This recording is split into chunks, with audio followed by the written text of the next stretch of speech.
When the promise gets close, pressure gets loud.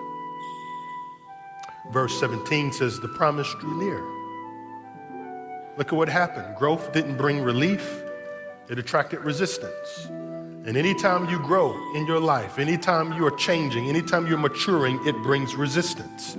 Anytime you desire to do things the right way, the enemy always brings temptation to get you distracted to do what he desires for you to do. You cannot fall prey to the tricks of the enemy anymore. You know what his plan is. His plan is to kill, steal, and destroy. And here we are still being entertained by the carrot he's dangling in front of us, knowing what his plan is for our lives.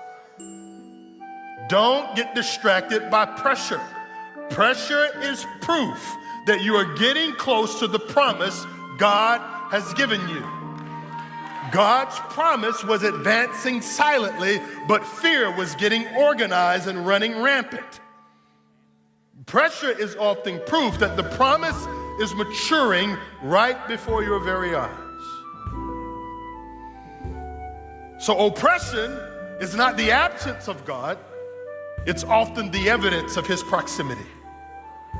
How do I know this? Because hell never panics until heaven starts moving. And so if people around you start acting different and start acting funny, you have to understand that heaven must be moving in your direction, because hell never panics until God starts moving. When you think that your relationships are going to be firm and they start getting rocky and shaking, it must mean that God is doing something significant in your life, because hell doesn't start panicking until God starts moving. When things seem like they're falling apart that you thought would be stable, it must mean God is actually doing something significant in your life, because hell does not panic until God starts moving. Why is this important for us to understand? Because what God grows, fear tries to control. We see this in the text, according to verse number 17. The promise did not provoke praise. The promise provoked Pharaoh. What does that mean for us? As you grow and as you mature, it will provoke the enemy in your life to try to get you off focus from what God is actually doing.